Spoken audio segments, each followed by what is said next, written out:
Assalamualaikum warahmatullahi ta'ala wabarakatuh. Ila hadratin Nabi Mustafa Rasulullah sallallahu alaihi wasallam wa alihi wa ashabihi al-kiram al-Fatihah. A'udzu billahi minasy syaithanir rajim. Bismillahirrahmanirrahim. Alhamdulillahi rabbil alamin, arrahmanir rahim, maliki yaumiddin. Iyyaka na'budu wa iyyaka nasta'in. Ihdinas siratal mustaqim. صراط الذين أنعمت عليهم غير المغضوب عليهم ولا الضالين آمين.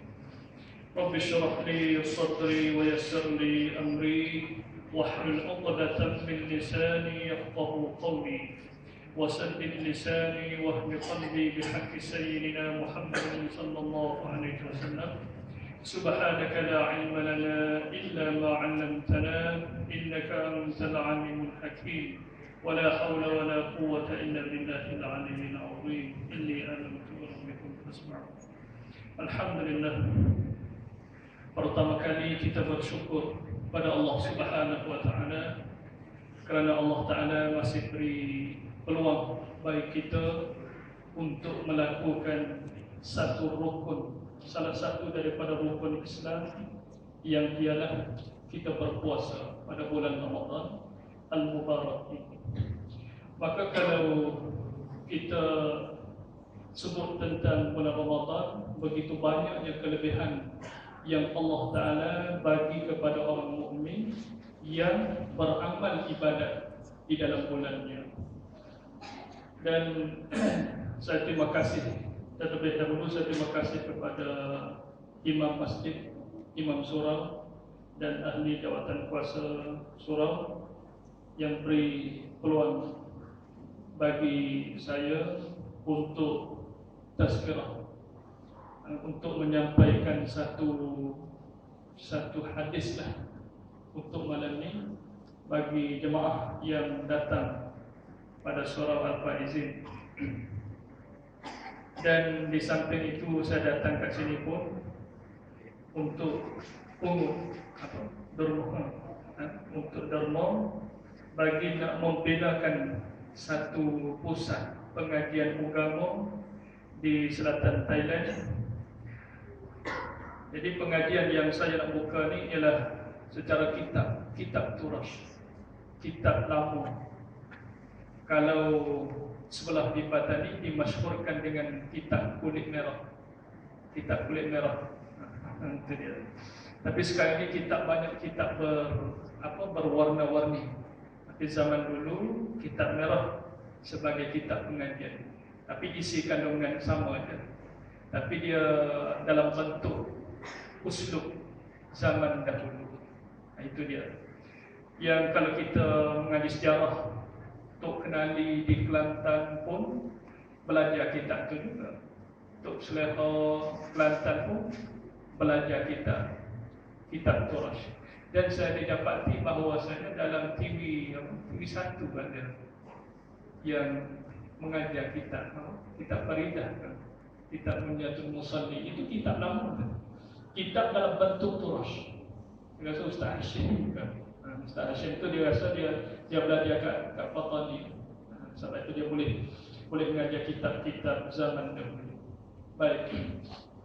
Ala kulli halnya kita nak belajar macam mana pun dalam segi lama ke segi baru ke, matlamat kita ialah kita wasulu ila Allah, sampai kepada Allah Subhanahu wa taala. Itulah matlamat yang penting. Kita belajar, kita buat amal apa saja pun kita nak sampai kepada Allah Subhanahu wa taala. Itulah natijah yang kita mempelajari ilmu agama Allah Subhanahu wa taala.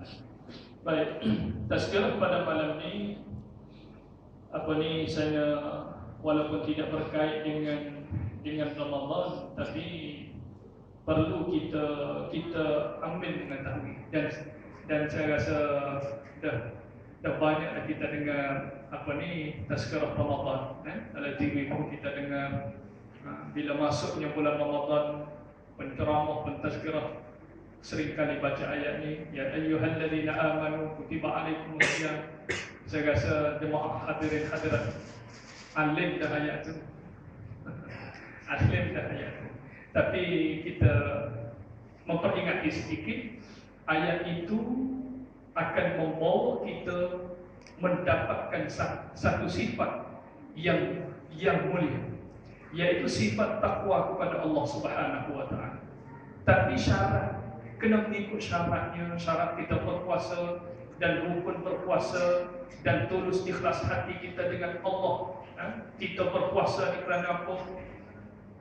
Barulah kita akan dapat satu sifat yang Allah Ta'ala menjaminkan dalam Al-Quran dia. La'allakum tattaqun. Ya ayyuhalladzina amanu kutiba alaikumusiyam. Allah Ta'ala seru kepada orang yang adanya kalimah tauhid, adanya kalimah Allah di dalam jiwa dia, yaitu orang yang aman, orang yang telah beriman kepada Allah Subhanahu wa taala. Kutiba alaikumusiyam, difardukan, diwajibkan di atas kamu. Alaikum, Allah Ta'ala menggunakan kum litta'lim. Maknanya semua, maknanya semua orang Islam, semua orang mukmin dan mukminin dan mukminat wajib berpuasa.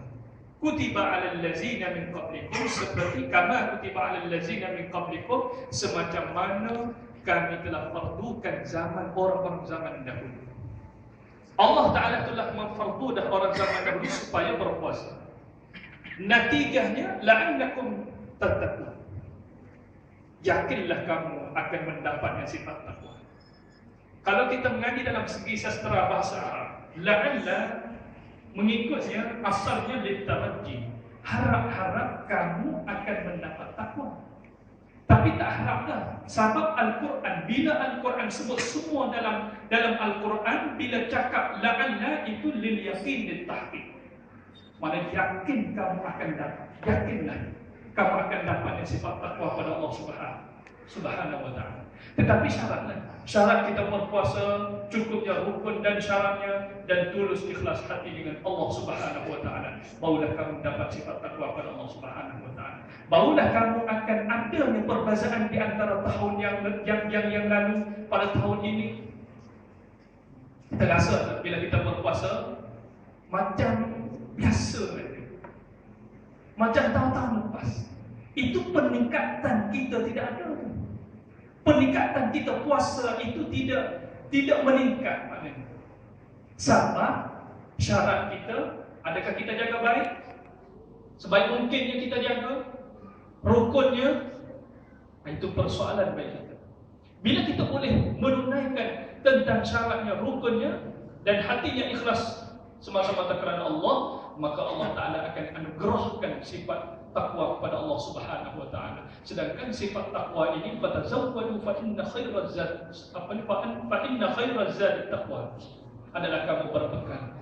Allah Ta'ala sebut fatazawwadu fa inna khairaz zad taqwa. Hendaklah kamu berbekal, kamu cadangkanlah. Maka sebaik-baik cadangan itu kamu berbekallah dengan takwa kepada Allah Subhanahu wa taala. Seringkali kalau kita dalam pada hari Jumaat, khatib atau imam membaca khutbah, ittaqullaha haqqa tuqatih, mewasiatkan kita semua supaya kita ini bersifat dengan sifat takwa kepada Allah Subhanahu wa taala. Pentingnya sifat takwa. Kalau tak baca usikum bittaqwallah, tidak wasiat takwa Allah, maka khutbah itu tak sah. Tiada sah, karena itu merupakan rukun bagi khutbahnya. Baik, kita masuk sedikit pada ayat Al-Quran dan hadis. Suatu hadis Nabi SAW. Allah Subhanahu wa taala sebut, ini kita tentang masalah kita tutupkan kemaluan atau tutup keaiban orang. Jangan kita buka keaiban orang. Islam tidak menggalak. Islam tidak menggalak. Kullul muslim 'alal muslim haramun damuhu wa maluhu wa irduhu. Nabi sebut. Mana tiap-tiap semua orang muslim di atas muslim itu haramun, haram. Apa dia haram? Damuhu, darahnya. Kita nak menumpahkan darah sesama Islam tak boleh. Haram. Wa maluhu, dan harta bendanya. Kita nak mencurikan harta benda dia sesama Islam tak boleh. Wa irduhu, dan kita membukakan keaiban orang pun tak boleh, diharamkan oleh Allah Subhanahu wa taala. Baik. Allah Ta'ala sebut dalam Al-Quran dia, innal ladzina yuhibbun an tashi'al fahishah fil ladina amanu lahum 'adzabun alim fid dunya wal akhirah. Sadaqallahul azim. Sesungguhnya orang yang kasih, orang yang kita terjemah kata minat dalam memasyhurkan apa dia? Antashi al-fahisha. Makna memasyhurkan akan khabaran fahisha. Khabar al-fahisha akan khabaran yang membawa kepada kekejian. Minat sangat kita memasyhurkan benda ni menjadi keaiban orang. Keaiban bila kita cakap, bila kita bagi apa ni, benda ni, dia malu. Tapi kita memasyhurkan dia juga. Orang yang minat macam ni fil ladzina amanu, pada orang yang telah beriman, sesama maknanya sesama Islam. Yang buka keaiban sesama Islam, maka lahum adzabun alim, maka Allah Taala bagi mereka itu azabun alim. Azabun alim maknanya azab yang sangat pedih di dunia wal akhirah. Sebab itulah bulan Ramadan kita kena ada perbezaan. Kita kena adalah perbezaan di antara kita berpuasa dan kita hari yang kita tak berpuasa. Kita berpuasa ni kita kena kena jaga sikitlah tentang mulutnya. Jangan kita mengumpat ke orang. Tak boleh kita nak mengumpat ke orang. Dosa besar. Itu dia. Sebab itulah kalau kita mengumpat, dia ta'arif mengumpat ni ialah maknanya zikruka akhaka bima yakrah fi ghaibati. Kita sebutkan akan saudara kita. Kita sebutkan kelakuan tentang saudara kita, tapi kita sebut bima yakrah, dengan barang yang ia benci. Dia benci. Kalau kita sebut dia benci, itu makna mengumpat. Fi ghaibati, tapi pada belakang dia. Itu makna mengumpat. Sebab itulah mengumpat ni kata Nabi lebih daripada berzina lagi. Mengumpat ni lebih berzina daripada berzina. Kata Nabi SAW. Itu dia beratnya, kita beratnya masalah kita mengumpat. Sebab itulah kita hindarilah, maknanya kita jauhlah daripada perkara ini, dan kita jadikan bulan Ramadan Al-Mubarak ini sebagai latihan kita. Kita anggapkan Ramadan ini sebagai madrasah, sebagai sekolah, sebagai universiti ke, untuk kita melatih diri kita ke arah menjadikan kelakuan kita di segi tuturannya, di segi tingkah lakunya ialah ke arah kebaikan. Menjadikan akhlak kita ni al-akhlak al-islamiyah. Menjadikan akhlak, menjadikan perangai perangai yang Islam. Allah Ta'ala memberi panduan bagi kita, yaitu Nabi kita Muhammad SAW. Itulah panduan dan contoh yang paling baik bagi kita untuk kita mengikutinya. Laqad kana lakum fi Rasulillahi uswatun hasanah. Sesungguhnya adalah Rasulullah itu uswatun, contoh contoh tauladan yang lebih bagus. Tak ada contoh yang paling bagus daripada Nabi kita Muhammad SAW. Maka kita mengikutilah jejak langkah dia. Dan hadis Nabi SAW yang saya baca pada malam ini sebagai tazkirah pada bulan Ramadan Al-Mubarak, sama-samalah kita mendengar dan menghayati. Wa an Abi Hurairah radhiyallahu anhu anin Nabi sallallahu alaihi wasallam qala la yasturu 'abdun 'abdan fi dunya illa satarahu Allah yaumal qiyamah, rawahu Muslim. Apa Nabi kata? Wa an Abi Hurairah radhiyallahu anhu, dan diriwayatkan daripada Abi Hurairah. Abi Hurairah ni maknanya bapa anak kucing. Bapa anak kucing. Dia nama asalnya Abdul Rahman bin Sakhar. Itu nama asal dia. Sampai dia minat sangat dengan kucing. Kucing. Sini pakai kucing ke Imam? Bahasa Inggeris dia mahu cat. Cat. Itu dia. Mana minat sangat dengan kucing. Sampai dia minat bermain-main dengan anak kucing tu. Rasulullah lalu kat depan. Dia pun malu juga. Kat Rasulullah nak bermain-main pun, sahabat pun ada juga bermain. Tak dilarang oleh syarak. Tapi jangan melampaui. Bila Rasulullah lalu kat depan dia, depan Abdul Rahman bin Safra ni, maka dia bubuh dalam tangan baju anak kucing dia. Kerana nak bagi tusuk, nak tusukkan Rasulullah. Dengan Rasulullah nampak bubuh dalam baju ni. Tangan baju orang Arab dia luas, tidak semacam saya ni. Dia luas tangan baju orang Arab. Itu dia. Bila masuk, dia binatang kucing ni, dia buas. Bukan masuk dalam ni dia duduk diam. Dah. Dia kelempar. Tambah lagi kita kurung dia pula. Dia kelempar. Maka Nabi pun nampak, apa ni kelempar ni? Mengkelempar dalam baju kamu ni. Wahai apa ni Abdul Rahman. Dia kata anak kucing ya Rasulullah. Maka Nabi gelar kat dia, ya Aba Hurairah, wahai bapa bagi anak kucing. Itu gelaran yang digelarkan oleh Rasulullah SAW. Kita nak gelar tak apa, kita nak menggelarkan orang tak apa, tapi syarat jangan dia marah kat kita. Kita nak gelarkan dia bapa buaya, tak boleh. Kalau dia makna dia bagi izin, okey, tak apa. Kalau dia tak izin, tak boleh, haram bagi kita. Kerana mencarikan keaiban orang. Walaupun dia perangai semacam buaya, semua katakanlah, nak misalnya, saya misal. Kalau ada pun tak apa lah. Itu dia. Tak boleh. Dalam Islam, menghormati sangat. Menghormati di antara satu sama lain. Ini diajar oleh Nabi kita Muhammad SAW. Sebab itulah sangka buruk tak boleh kita nak sangka buruk. Sebab sangka buruk ni, sangka jahat ni akan membawa punca kejahatan. Sebab itulah kita kena husnuzan di antara sesama Islam kita. Baik. Kata Abu Hurairah radhiyallahu anhu an Nabi sallallahu alaihi wasallam, Nabi sebut, qala, bersabda Nabi sallallahu alaihi wasallam, la yasturu 'abdun 'abdan, tiada menutupi oleh hamba akan hamba yang lain. Itu maknanya. Makna tidak menutup oleh hamba akan seorang hamba yang lain. Di dunia, di dalam dunia, illa satarahullah yaumal qiyamah. Kalau dia tutup keaiban orang, maksudnya dia tahu kata sahabat ni atau kawan ni telah melakukan perkara maksiat atau dia telah berzina, tapi kita tutupkan keaiban dia. Illa satarahullah, malaikat Allah Ta'ala menutup dia. Allah Ta'ala akan tutup keaiban dia. Apa dengan makna illa satarahullah? Makna terjemah bahasa illa satarahullah, maknanya malaikat menutup akan dia oleh Allah. Itu makna selapis saja.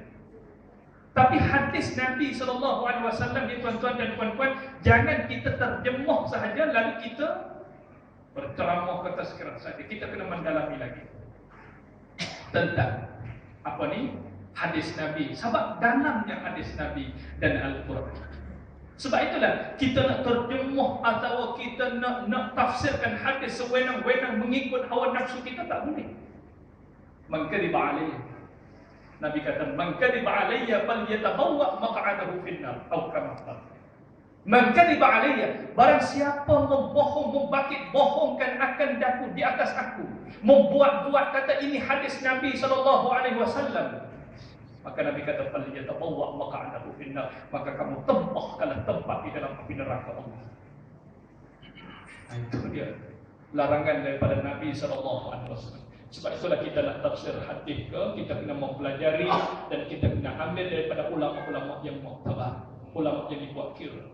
Tak boleh kita nak kalau kita ambil baca, alhamdulillah, kemudian kita rujuk kembali kepada yang pandai dalam ilmu hadis. Itulah akan menjadi ilmu yang manfaat. Itulah ilmu yang tidak membawa kesesatan. Bimbang takut kita terjemah mengikut hawa nafsu lah. Sebab itulah kita kena adanya ulama-ulama yang menjaga ini. Baik. Apa maksud dia? Apakah maknanya murad hadis? Atau yang dikehendaki dengan hadis ini, maknanya illa satarahullah yaumal qiyamah, Allah Ta'ala akan tutup dengan bahawasanya Allah Ta'ala tidak akan hitungkan akan dosanya. Itu maknanya. Allah Ta'ala tidak akan hitung dosa bagi orang yang menutupkan keaiban saudaranya pada hari kiamat. Yaumul qiyamah, pada hari kiamat. Atau Allah Ta'ala tidak mengazabkan dengan itu dosa. Allah Ta'ala tidak akan azabkan dosa bagi dia. Kalau dia buat dosa, maka Allah Ta'ala tidak mengazabkan. Oleh kerana dia telah menutupikan akan keaiban sesama saudara. Itu pada hari Yaumul Qiyamah, pada hari kiamat. Jadi hadis ini memberi peringatan bagi kita bahawasanya betapa pentingnya kita menutupkan keaiban orang. Jangan selalu kita membuka-buka. Dan jangan kita bila kita buat maksiat kita bagi tahu ke orang. Tak boleh. Nampak? Kita buat satu maksiat, orang lain tak tahu. Yang kita yang tahu. Tapi kita bagi khabaran untuk orang lain. Ini payah bagi Allah Ta'ala nak ampunkan dosa kita. Itu dia. Katakanlah apa kita nak buat misal. Macam kita lihat kau gambaran yang lucu masalah misal perseorangan duduk dalam bilik, tak ada orang tahu pun. Tapi Allah Ta'ala tetap tahu. Tapi jangan kita khabar ke orang, tak boleh. Nanti Allah Ta'ala payah nak ampunkan dosa kita. Sebab itulah kita buat dosa, tapi tidak digalakkan kita buat dosa. Tak boleh kita nak buat dosa. Tapi maknanya kalau kita terbuat dosa, dan jangan kita mengkhabarkan orang. Kerana payah Allah Ta'ala nak ampunkan dosa kita, kerana ada saksinya. Sebab itulah kita minta ke Allah Subhanahu Wa Ta'ala, Allahumma astur uyubana, setengah daripada doanya untuk Allah Ta'ala menutupikan akan kemaluan, akan keaiban kita di negeri akhirat. Allahumma astur uyubana, ya Allah, Allahumma astur uyubana, ya Allah, mintalah wahai ya Allah, Engkau tutupilah akan segala keaiban kami, ya Allah. Kami malu ya Allah kalau kamu dedahkan, kamu bukakan pada di hadapan orang ramai. Segala anggota kita ni akan bercerita di hadapan Allah Subhanahu Wa Ta'ala. Apa yang kita laku, apa yang kita buat di atas dunia ini, semua akan cakap. Illa malaikat mulut. Allah Ta'ala menteri, Allah Ta'ala menutupi, tak boleh bagi cakap. Surah Yasin yang kita baca tiap-tiap malam Jumaat. Al-yawma nakhtimu ala afwahihim wa tukallimuna aydihim wa tashhadu arjuluhum bima kanu yaksibun. Allah Ta'ala sebut Al-yawma nakhtimu ala afwahihim, pada hari ini, alif lam lil hudur, maknanya pada hari ini, pada hari kiamat ni, nakhtimu ala afwahihim, kami mengkhatam, kami menterikan akan mulut-mulut kami. Apa yang cakap? Al-yawma nakhtimu ala afwahihim wa tukallimuna aydihim, dan bercakaplah oleh kaki tangan kamu. Tangan kamu buat apa semua, apa ni? Cakap. Allah Ta'ala bagi cakap. Allah Ta'ala kuasa. Inna Allah ala kulli syai'in qadir. Allah Ta'ala boleh buat. Itu dia. Wa nukallim apa ni? Wa tarjuluhum bima yaksibun, wa tashhadu bi arjulihim bima yaksibun. Maka segala kakinya akan menjadi saksi bima kanu yaksibun, dengan barang yang adalah zaman dahulu kamu kerja apa, semua akan jadi saksi, semua akan boleh bertutur, malaikat mulutnya Allah Ta'ala akan mengkhatamnya. Sebab itulah bila kita dengar ayat ini, Masya Allah, takutnya bahasa ngeri sikit. Itu yang kita nak mengetahui tentang ayat-ayat Al-Quran. Itu saja. Dan saya rasa cukup dulu. Tazkirah dah setengah jam tadi. Banyak-banyak minit, takut jemu juga. Sebab kita akan sambung lagi tarawih kita 4 rakaat, dan disambung dengan witir 3 rakaat. 3 setengah tepat dia buat satu rakaat kan dia, Masya Allah. Setengah tepat lah witir. Kalau mengikut dalam kitab makruh kita buat satu rakaat. Tapi kalau berbanding dengan tak buat langsung, baik yang buat. Itu dia. Dan saya rasa cukup pada malam ini sebagai tazkirah. Dan saya sekali lagi saya terima kasih kepada tuan-tuan dan puan-puan yang sumbangkan untuk sumbangan ikhlas untuk kami membinakan sebuah pusat pengajian agama Allah Subhanahu Wa Taala. Dan bagi mereka, dan saya bawakan sedia wakaf. Kalau yang nak sedia wakaf pun boleh juga, tapi RM50 lah, RM50 bagi yang keluar sana. Ini suka-suka hati lah. Yang kita naknya, bila kita sumbang, kita ikhlas hati dengan Allah Subhanahu Wa Taala. Sebab sumbangan yang kita sumbang ini, para malaikat doa pada tiap-tiap hari. Allahumma a'ti munfiqan Allahumma a'ti munfiqan khalaqa. Ya Allah, Engkau berikanlah gantian kepada orang yang infak pada jalan Allah. Ini doa malaikat tiap-tiap hari. Maknanya bila kita infak, kita akan dapat doa daripada para malaikat. Mana gantian, Allah Ta'ala akan gantian.